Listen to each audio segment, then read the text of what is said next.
नमस्कार, मी प्रणाली भोसले. माझे कोकणच्या प्राईम टाइम बुलेटिनमध्ये आपल्या सर्वांचं मनपूर्वक स्वागत करते. बुलेटिनला सुरुवात करण्याआधी पाहूयात हेडलाईन्स. मध्य पूर्वेत तणाव, भारतीय विद्यार्थी अडकले. रायगडचा सुपुत्र दुबईत शिक्षणासाठी अडकला. जिल्हा प्रशासन आणि पोलीस सतर्क. परराष्ट्र मंत्रालयाकडून मदतीचे प्रयत्न सुरू. महाडमध्ये कोळशाची बेकायदेशीर वाहतूक, उपप्रादेशिक परिवहन विभागाचे दुर्लक्ष. मुंबई गोवा महामार्गावर चक्काजामचा इशारा. 8 दिवसात कारवाईची मागणी. रत्नागिरी जिल्ह्यातील खेड मौजे कोंडिवली येथे आढळला मृत बिबट्या. बिबट्याच्या मृत्यूमुळे नागरिक चिंतेत. वन विभागाकडून तपास सुरू. आणि सांगलीत गिरोबा उत्सवाचा मोठा जल्लोष. भाविकांची सांगली गावात मोठी गर्दी. देवाची दरवर्षी केली जाते पुनर्प्रतिष्ठापना. पाहुयात सविस्तर वृत्त. मध्य पूर्वेतील इराण, इस्रायल, अमेरिका यांच्यातील वाढत्या युद्धजन्य तणावाचा फटका रायगडच्या विद्यार्थ्याला बसलाय. सुधागड पाली येथील राजेश मापरा यांचा मुलगा उत्कर्ष सध्या दुबईत शिक्षणासाठी असून तेथे अडकलाय. इराणने दुबईतील अमेरिकन हवाई तळावर केलेल्या हल्ल्यानंतर परिस्थिती गंभीर झाली आहे. उत्कर्ष दुबई इंटरनॅशनल अकॅडमिक सिटीमधील SP जैन स्कूलमध्ये शिक्षण घेत आहे. या घटनेची माहिती मिळताच वडील राजेश मापरा यांनी पाली पोलिसात धाव घेतली. जिल्हा आपत्ती व्यवस्थापन विभागाचे अधिकारी सागर पाठक यांनी प्रशासनाच्या सतर्कतेबाबत माहिती दिली आहे. हा, कसा आहेस तू? काय वातावरण आहे? व्यवस्थित आहे इकडे. काहीतरी आमच्या एरियामध्ये तर काही नाही, सगळं आहे ते लांब आहे. बरं, तरी पण आता वातावरण कसं आहे तिकडे? वातावरण म्हणजे थोडं शांत आहे. सगळे लोक वगैरे आता बाहेर वगैरे पडत नाही. कोरोना सारखं थोडंफार झालंय, शांतता वगैरे. तुम्हाला काय सूचना वगैरे काय देत आहेत? कॉलेजकडनं फक्त ऑनलाईन केलंय कॉलेज. बाकी तर जास्त काय नाही सूचना अशा. काय तुझ्या बरोबर घरी राहायला सांगितलंय. तुझ्या बरोबर किती विद्यार्थी वगैरे आहेत? काय आम्ही माझ्या कॉलेजचे तरी साधारण 200 जण असू. उत्कर्ष आता या वायफाय आणि ह्या सगळ्यामुळे ह्याच्यामुळे इंटरनेटमुळे आम्ही त्याला जोडलेलं जातोय. पण एकंदरीत तो जरी दाखवत असला तरी तोही मनातनं घाबरलेला आहे. परिस्थिती आता बाहेर जायचं बंद करण्यात आलेलं आहे. त्याच्यानंतर इंडियन एम्बसीनी त्यांना काही विशेष सूचना केलेल्या आहेत. कॉलेजनी केलेलं आहे. कॉलेज ऑफलाईन असताना तेही ऑनलाईन आजपासून सुरू केलेलं आहे. गेले शनिवारी रात्री तिथे मोठ्या स्वरूपात क्षेपणास्त्र पडत होती किंवा क्षेपणास्त्र पाडली जात होती. पण ह्या सगळ्यामुळे कुठलाही एखादा विषय असल्यामुळे आणि आम्ही पालक असल्यामुळे खूप सगळं कुटुंब आणि माझे सगळे नातेवाईक आणि माझ्यासारख्या बऱ्याच पालकांना आणि त्यांच्या कुटुंबियांना सुद्धा अतिशय भीतीदायक वातावरण निर्माण झालेलं आहे. ह्या निमित्ताने माझी सरकारला विनंती आहे की त्यांनी लवकरात लवकर आमचे पाल्य जे उच्च शिक्षणासाठी भारतबाई दुबईमध्ये आहेत त्यांना लवकरात लवकर भारतात आणण्याच्या दृष्टिकोनातनं योग्य ती उपाययोजना करावी. पालक म्हटल्यावरती मुलगा असो मुलगी असो, आपलं पाल्य हे जीवाचा एक हृदयाचा एक तुकडा असतो. मी तर मुलांना बोलताना माझा पंचप्राण आहेस, माझा प्राण आहेस अशा पद्धतीने आम्ही नेहमी चर्चा करत असतो. आणि अशा वेळेला जेव्हा ह्या विषयाचं गांभीर्य लक्षात यायला लागलं त्यावेळेला दर अर्धा तासांनी 1 तासांनी व्हॉट्सअपवरती मेसेज टाका किंवा व्हॉट्सअप कॉल करा. त्याच्यानंतर दुबईमध्ये WhatsApp video call, WhatsApp audio call, इतर पद्धतीने जो कॉलची पद्धत, कनेक्ट होण्याच्या पद्धती, ह्या पद्धतीने आम्ही सगळेच जण उत्कर्षाशी कनेक्ट राहतो. अगदी 2-4 रिंग झाल्यानंतर जरी उत्कर्षाने फोन उचलला नाही तर मनामध्ये कुठेतरी एक धाकधुकी निर्माण होते. का पण एकच आहे की भारत सरकारची आज जागतिक पातळीवर असलेल्या प्रतिमेमुळे ह्या मुलांनाच किंवा भारतातनं जे परदेशात फिरायला किंवा इतर कारणाने गेलेले नातेवाईक आहेत किंवा जी मंडळी आहेत त्यांना कुठल्याही प्रकारचं धोका येईल असं वाटत नाही आहे. पण तरी मन कुठे ना कुठेतरी एक हळवं असतं. ते मुलाच्या बाबतीत असो किंवा आपल्या देशवासियांच्या बाबतीत कुठे ना कुठेतरी हळवं आहे. तरी माझी विनंती आहे की शासनाने लवकरात लवकर हे करून ह्या सर्वांना अगदी सुखरूप दृष्टिकोनातनं भारतात आणण्याच्या दृष्टिकोनातनं एक दमदार पावलं उचलावीत अशी माझी कळकळीची हात जोडून सरकारला विनंती आहे. पेण येथील बाळगंगा धरण प्रकल्पग्रस्तांच्या बेमुदत उपोषणाचा आजचा 3रा दिवस असून आंदोलन अधिकच तीव्र झाले. गेल्या 16 वर्षांपासून प्रलंबित असलेल्या विविध मागण्यांसाठी प्रकल्पग्रस्त शेतकरी आक्रमक झाले असून कोरा झालेला सातबारा पुन्हा मूळ मालकांच्या नावे करण्याची त्यांची प्रमुख मागणी आहे। या संवेदनशील पार्श्वभूमीवर आमदार रविशेठ पाटील यांनी उपोषणस्थळी भेट देऊन प्रकल्पग्रस्तांशी सविस्तर चर्चा केली। यावेळी त्यांनी हा जटिल प्रश्न मार्गी लावण्यासाठी मंत्रालय स्तरावर तातडीने विशेष बैठक आयोजित करण्याचे ठोस आश्वासन दिले। या प्रकल्पासाठी सुमारे 1240 हेक्टर जमीन संपादित केली होती, मात्र शेतकऱ्यांना अद्याप न्याय मिळालेला नाही।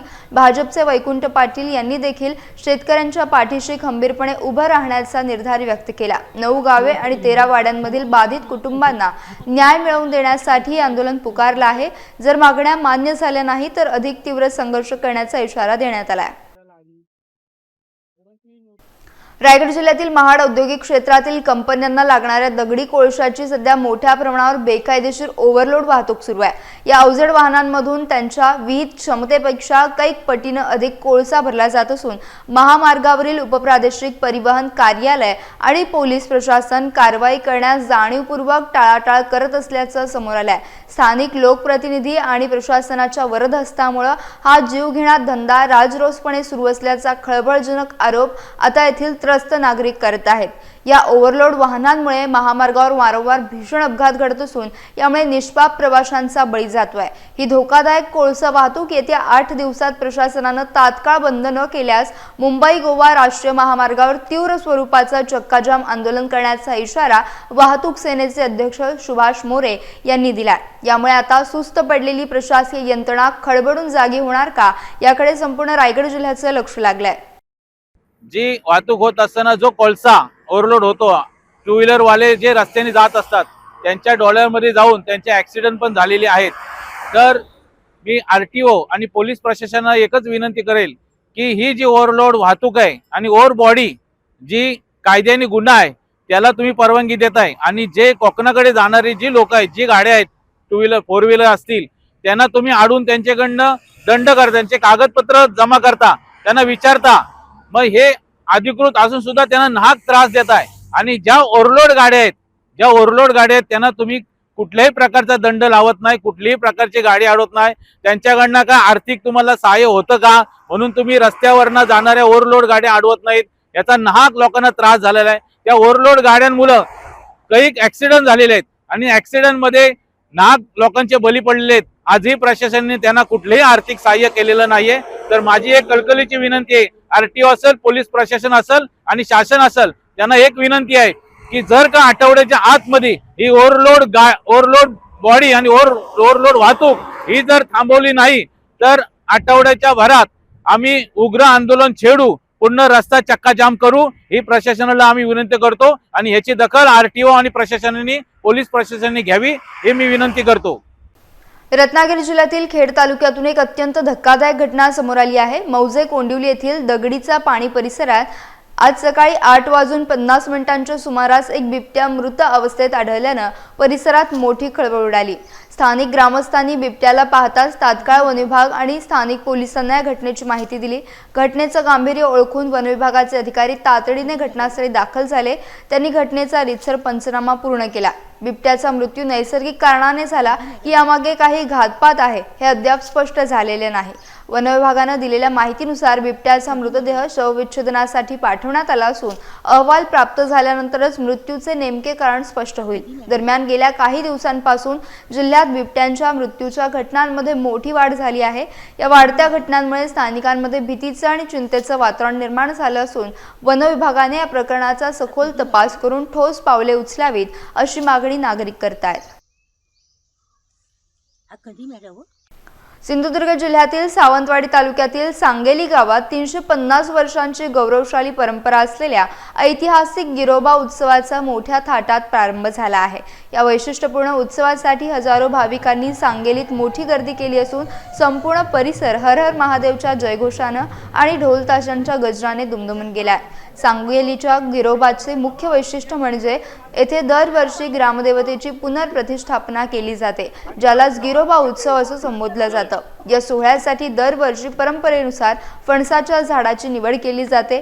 महाशिवरात्रीपासून या मंगलमय उत्सवाला सुरुवात होते। उत्सवादरम्यान मंदिराच्या गाभाऱ्याचे छप्पर उघडले जाते आणि देवाची पडली भरणे, शेष लावणे यांसारखे महत्त्वाचे पारंपरिक धार्मिक विधी पार पडतात। केवळ सिंधुदुर्गच नव्हे तर राज्यभरातून भाविक हा सोहळा याची देही याची डोळा पाहण्यासाठी अनुभवण्यासाठी येत असतात।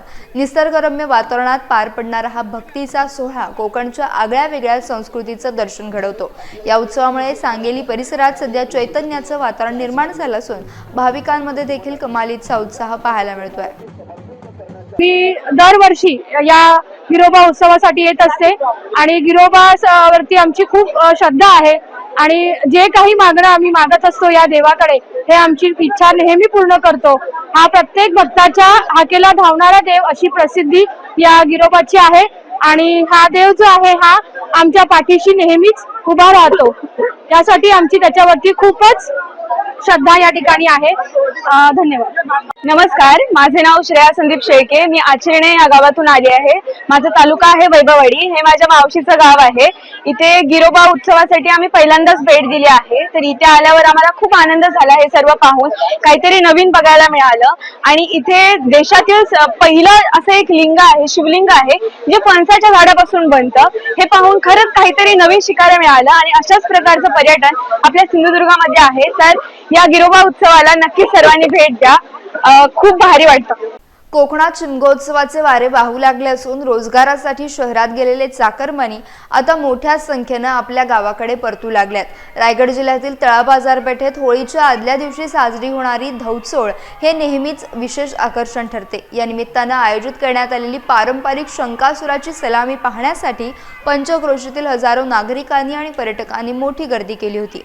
परंपरेनुसार तळेगावचा शंकासूर आणि जोगवाडीचा शंकासूर यांची भेट आणि एकमेकांना सलामी देण्याची ऐतिहासिक प्रथा आजही तितक्याच भक्तिभावानं आणि उत्साहात जपली जाते। तळा बाजारपेठेत ठिकठिकाणी तमाशाचे खेळ सादर करण्यात आले, ज्यामुळे संपूर्ण परिसर आनंदात न्हाऊन निघाला होता। लहान मुलांपासून ज्येष्ठांपर्यंत सर्वांनीच या सोहळ्याचा मनमुराद आनंद लुटला। ग्रामदेवता चंडिका देवीच्या आशीर्वादाने संपन्न होणारा हा सण कोकणच्या समृद्ध सांस्कृतिक वैभवाचे आणि एकतेचे दर्शन घडवतो। हा सलामी पाहणे शिमगोत्सवातील सर्वात अविस्मरणीय अनुभव मानला जातो।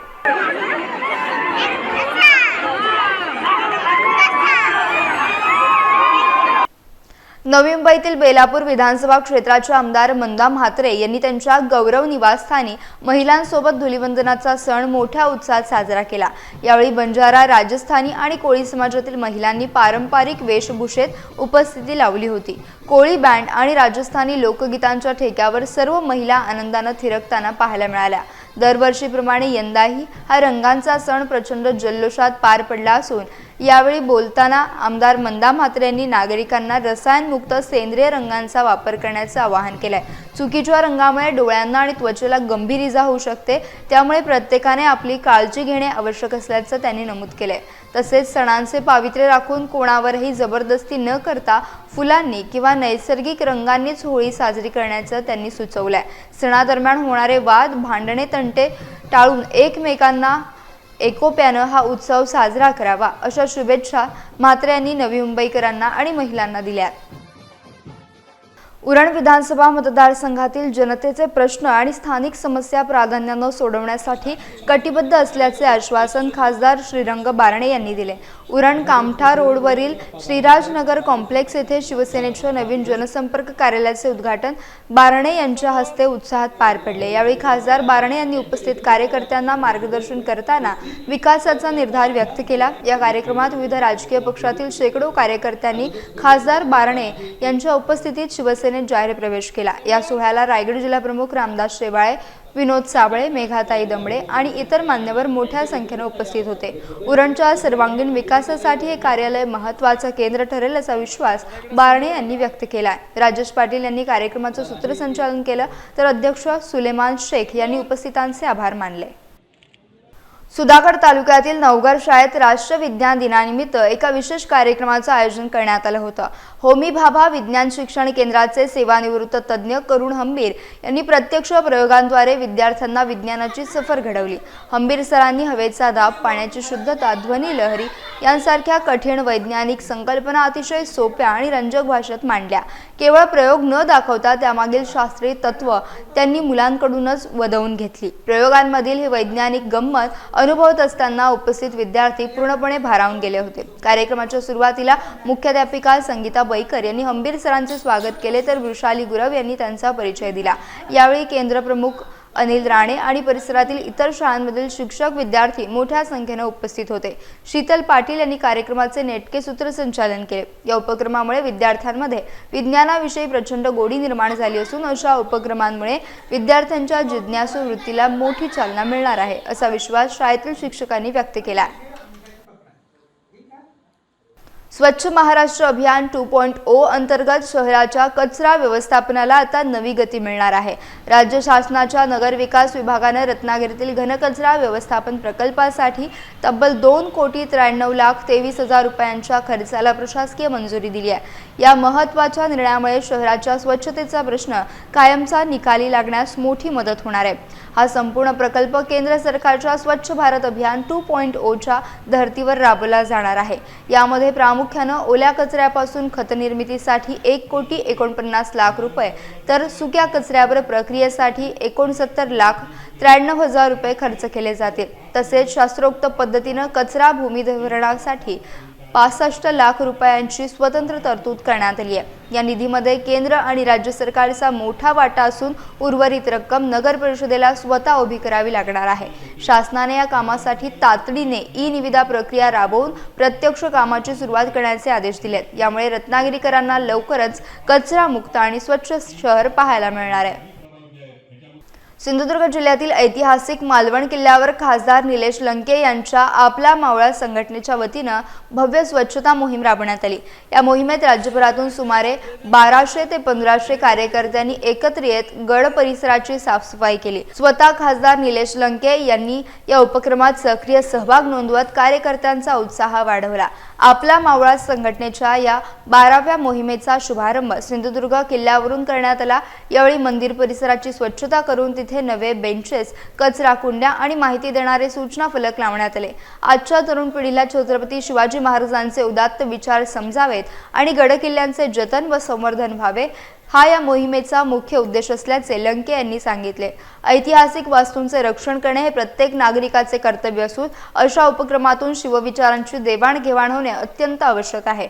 मालवणवासियांनी या सामाजिक कार्याचं मोठं कौतुक केलं असून संपूर्ण जिल्ह्यात या स्तुत्य उपक्रमाची आणि खासदारांच्या भूमिकेची मोठी चर्चा रंगली आहे.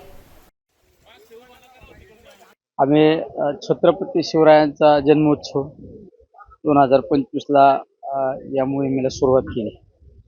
कारण ज्या छत्रपती शिवरायांचं नाव घेऊन आपण समाजकार्य असो, राजकारण असो किंवा कुठलं पण शुभ कार्य असो, त्या महाराजांचं नाव घेतो. तर त्या महाराजांच्या विचाराचा कुठेतरी विसर पडलेला आहे. महाराजांनी जे गडकोट किल्ले उभे केले, अभेद्य किल्ले, ते तुमच्या आमच्या सर्वांसाठी प्रेरणा स्रोत आहे. ते किल्ल्यांची दुरावस्था आपल्याला पाहायला मिळत आहे. आणि जर ते किल्ल्यांची जर दुरावस्था दिवसेंदिवस होत चालली, तर हा छत्रपती शिवरायांचा इतिहास, हे ऊर्जा स्रोत, हे प्रेरणा स्रोत कुठंतरी याला धक्का आहे. त्यामुळे आपण टीका टिप्पणी करण्यापेक्षा आपण स्वतः थिंगी म्हणून काम केलं पाहिजे. म्हणून आम्ही किल्ले शिवनेरी या ठिकाणी या मोहिमेला सुरुवात केली. अशा पद्धतीने काम चालतं. ही 12वी मोहीम. ही मोहीम आमची शिवनेरी असो, धर्मवीरगड असो, तुमचं रामशेज असो, साल्हेर असो, विश्रामगड असो, किल्ला तिकोना असो, भुदरगड, सिंहगड, प्रतापगड, अशा वेगवेगळ्या किल्ल्यावर जाऊन त्या मोहिमेमध्ये आम्ही काम केलेलं आहे. या मोहिमेमध्ये आम्ही एक लिंक शेअर करतो. आपला मावळा संघटनेची एक लिंक शेअर करतो आणि त्या लिंकच्या आधारे त्या ठिकाणी नाव नोंदणी केली जाते आणि महाराष्ट्रातील शिवभक्त या ठिकाणी या मोहिमेत सहभागी होतात. महाराष्ट्रातील वेगवेगळे तुम्ही जर पाहिलं तर आता या मोहिमेमध्ये आता कुणी नाशिकवरून आले, कुणी कोल्हापूर असो, तुमचं कराड असो, नांदेड असो, कळंब असो, पुणे असो, संभाजीनगर असो, असे वेगवेगळ्या शहरातून वेगवेगळ्या भागातून लोक सहभागी होतात. 2-2.5 हजार लोक या मोहिमेमध्ये होतात. कधी कधी तो आकडा 3-3, 3.5-3 हजार लोकांपर्यंत गेलेला आहे. त्या किल्ल्यावर उत्सव झाला पाहिजे. प्रत्येक किल्ल्यावर उत्सव झाला पाहिजे. तुमच्या सिंधुदुर्ग किल्ल्यावर तो झालाच पाहिजे. राजाराम महाराजांनी शिवरायांचं मंदिर उभं केलेलं आहे. इथं सुद्धा उत्सव झाला पाहिजे. महाराष्ट्र नवनिर्माण सेनेचा आगामी वर्धापन दिन यंदा अतिशय भव्य दिव्य स्वरूपात साजरा होणार आहे. विशेष म्हणजे छत्रपती शिवाजी महाराजांच्या राजधानीच्या ठिकाणी म्हणजेच किल्ले रायगडाच्या पायथ्याशी हा सोहळा पार पाडण्याची दाट शक्यता वर्तवण्यात येते. या महत्त्वाच्या कार्यक्रमाच्या पूर्वतयारीसाठी मनसेचे वरिष्ठ नेते अविनाश जाधव आणि संदीप देशपांडे यांनी रायगड पायथ्याशी असलेल्या जागेची सविस्तर पाहणी केली. राज ठाकरे यांच्या उपस्थितीत होणाऱ्या सोहळ्यासाठी कार्यकर्त्यांमध्ये आतापासूनच मोठा उत्साह पाहायला मिळतोय. मिळालेल्या माहितीनुसार येत्या 8 आणि 9 मार्च रोजी मनसे अध्यक्ष राज ठाकरे स्वतः किल्ले रायगडावर उपस्थित राहण्याची शक्यता आहे. या दौऱ्यादरम्यान ते शिवरायांना अभिवादन करून कार्यकर्त्यांना मार्गदर्शन करतील असे संकेत मिळतात. आगामी निवडणुकीच्या पार्श्वभूमीवर मनसेचा हा रायगड दौरा राजकीयदृष्ट्या अत्यंत महत्त्वाचा मानला जात असून या निमित्तानं पक्षाकडून मोठे शक्ती प्रदर्शन केले जाण्याची दाट शक्यता आहेत. VSR कंपनीचे मालक रोहित सिंग यांचा एक धक्कादायक व्हिडिओ सध्या सोशल मीडियावर तुफान व्हायरल होतोय. या व्हिडिओमध्ये मुख्य पायलटच्या सीटवर बसलेले रोहित सिंग उड्डाणादरम्यान चक्क झोपलेले दिसतात. या प्रकरणावर अजित पवार यांचे पुत्र जय पवार यांनी तीव्र संताप व्यक्त केलाय. वडिलांच्या निधनाचं दुःख व्यक्त करताना त्यांनी प्रवाशांच्या सुरक्षेबाबत गंभीर प्रश्न उपस्थित केला आहे. आकाशात असताना असा निष्काळजीपणा कोणत्याही परिस्थितीत खपवून घेतला जाणार नाही असं जय पवार यांनी ठणकावून सांगितलंय. त्यांनी DGCAला या प्रकरणात तात्काळ हस्तक्षेप करण्याची मागणी केली असून संपूर्ण चौकशी होईपर्यंत VSRची सर्व विमाने ग्राउंड करण्याचे आवाहन केले आहे. महाराष्ट्र भूषण नानासाहेब धर्माधिकारी प्रतिष्ठानच्या वतीनं राजापूर शहरात भव्य स्वच्छता अभियान अत्यंत उत्साहात राबवण्यात आले. या सामाजिक उपक्रमाचा औपचारिक शुभारंभ राजापूर येथील ऐतिहासिक जवाहर चौक या ठिकाणाहून करण्यात आला. या महत्त्वपूर्ण अभियानात स्वतः नगराध्यक्ष हुस्नबानू खलिफे यांच्यासह नगरसेवक सौरभ खडपे, प्रेरणा नार्वेकर, अनिसा काझी आणि अफरोज काझी यांनी प्रत्यक्ष झाडू हातात घेऊन स्वच्छतेच्या कामात मोलाचा सहभाग नोंदवला. रविवारच्या पहाटेपासूनच प्रतिष्ठानच्या हजारो निष्ठावान श्री सदस्यांनी संपूर्ण राजापूर शहर आणि आसपासच्या परिसरातील साचलेला कचरा उचलून संपूर्ण परिसर लख्ख केला. अत्यंत शिस्तबद्ध आणि नियोजनबद्ध पद्धतीने राबवलेल्या विशेष मोहिमेमुळे अवघ्या काही तासात शहराचा कायापालट झाल्याचे पाहायला मिळालं. प्रतिष्ठानच्या स्तुत्य अभियानाचे सर्व स्तरातून मोठे कौतुक होत असून स्वच्छतेचे संस्कार समाजात रुजवण्याचे काम या माध्यमातून प्रभावीपणे करण्यात आले. मोठ्या संख्येने जमलेल्या श्री सदस्यांच्या श्रमदानानं राजापूर शहर पूर्णपणे चकाकून निघाले आहे. या स्वच्छता मोहिमेने एक वेगळा आदर्श निर्माण केला असून नागरिकांनी देखील या कार्यात उत्साहाने प्रतिसाद दिला. महाराष्ट्र भूषण डॉक्टर नानासाहेब धर्माधिकारी यांच्या जयंतीचे औचित्य साधून रायगड जिल्ह्यातील निसर्गरम्य हरिहरेश्वर येथे भव्य स्वच्छता अभियान राबवण्यात आले. डॉक्टर नानासाहेब धर्माधिकारी प्रतिष्ठानच्या वतीने आयोजित या मोठ्या उपक्रमात शेकडो श्री सदस्य अत्यंत स्वयंस्फूर्तीने सहभागी झाले होते. पद्मश्री डॉक्टर अप्पासाहेब धर्माधिकारी यांच्या मार्गदर्शनाखाली हरिहरेश्वर येथील MTDC परिसरात सकाळी 7:30 वाजता या मोहिमेला सुरुवात झाली. हातात झाडू आणि फावडे घेत श्री सदस्यांनी समुद्रकिनारा तसेच परिसरातील मुख्य रस्त्यांवरील कचरा साफ केला. या विशेष मोहिमेतून सुमारे 5 ते 6 टन सुका कचरा, प्लास्टिक बॉटल्स आणि पालापाचोळा गोळा करून त्याची शास्त्रोक्त पद्धतीने विल्हेवाट लावली. प्रतिष्ठानतर्फे केवळ स्वच्छताच नव्हे तर रक्तदान, आरोग्य शिबिरे, वृक्षारोपण आणि जलसंवर्धन असे अनेक सामाजिक उपक्रम सातत्याने राबवले जातात. पर्यटनाच्या दृष्टीने महत्त्वाचे असलेले हरिहरेश्वर स्वच्छ झाल्याने स्थानिकांनी या कार्याचे विशेष कौतुक केले. सुजाण नागरिकांनी देखील स्वच्छतेच्या व्यापक चळवळीत सहभागी होण्याचे आवाहन यावेळी प्रतिष्ठानमार्फत करण्यात आले. महाराष्ट्र भूषण डॉक्टर नानासाहेब धर्माधिकारी यांच्या जन्मदिनानिमित्त डॉक्टर नानासाहेब धर्माधिकारी प्रतिष्ठानच्या वतीने उरणमध्ये भव्य स्वच्छता मोहीम राबवण्यात आली. पद्मभूषण डॉक्टर अप्पासाहेब धर्माधिकारी आणि डॉक्टर सचिनदादा धर्माधिकारी यांच्या मार्गदर्शनाखाली ही मोहीम अत्यंत शिस्तबद्ध पद्धतीने पार पडली. 1 मार्च रोजी सकाळी झालेल्या उपक्रमात एकूण 1577 श्री सदस्यांनी उत्स्फूर्त सहभाग घेतला होता. या मोहिमेदरम्यान 13.9 टन ओला कचरा आणि 19.751 टन सुका कचरा गोळा करून संपूर्ण शहराची स्वच्छता करण्यात आली। नागरिकांमध्ये स्वच्छतेविषयी जनजागृती करणे आणि आपले शहर निरोगी राखणे हा या मोहिमेचा मुख्य उद्देश आहे। दरवर्षीप्रमाणे यंदाही या स्वच्छता अभियानाला स्थानिक नागरिकांचा उदंड प्रतिसाद लाभला। उरणच्या नगराध्यक्षा भावना घाणेकर यांनी देखील या अभियानात प्रत्यक्ष सहभागी होऊन श्रमदान केले। प्रतिष्ठानच्या विधायक कार्यामुळे उरण परिसराचा चेहरा मोहरा बदलला असून सर्वत्र या स्तुत्य उपक्रमाची प्रशंसा केली जाते। यामुळे परिसरात आरोग्याचं महत्त्व पटलं असून नागरिक मोठ्या प्रमाणावर भारावून गेले। खेड तालुका बार असोसिएशनच्या वतीनं 1 मार्च रोजी KLPL अंडर आर्म क्रिकेट स्पर्धेचे दिमाखात आयोजन करण्यात आले होते। या स्पर्धेत एकूण 6 संघांनी सहभाग नोंदवला असून दिवसभरात तब्बल 17 चुरशीचे सामने पार पडले। अंतिम सामन्यात ॲडव्होकेट जाडकर 11 संघानं ॲडव्होकेट गांधी 11 संघाचा पराभव करत विजेतेपद पटकावलं। स्पर्धेत दीपक जडाळ यांनी मालिकावीर, ॲडव्होकेट सौरभ पदुमले यांनी सर्वोत्कृष्ट फलंदाज तर ॲडव्होकेट प्रितेश जाधव यांनी सर्वोत्कृष्ट गोलंदाजाचा बहुमान मिळवला। ज्येष्ठ विधिज्ञ पाटणे आणि अध्यक्ष सुधीर बुटाला यांच्या उपस्थितीत स्पर्धेचं उद्घाटन झालं। बक्षीस वितरण समारंभाला प्राचार्य बागुल यांची विशेष उपस्थिती होती। या क्रीडा महोत्सवात वकील, महिला वकील आणि क्लर्क यांनी आपल्या कुटुंबियांसह मोठ्या उत्साहाने सहभाग घेतला। अध्यक्ष बुटाला यांनी खेळाडूंना आईस्क्रीमची खास मेजवानी दिली। उत्कृष्ट नियोजन आणि चुरशीच्या खेळामुळे ही स्पर्धा यशस्वी ठरली असून सर्वत्र वकिलांच्या क्रीडा कौशल्याचे कौतुक होत आहे। याचा बुलेटिनमध्ये वेळ झाली, इथेच थांबण्याची भेटूयात नवीन बुलेटिनसह। तोपर्यंत तुम्ही कुठेही जाऊ नका, पाहत राहा फक्त माझे कोकण।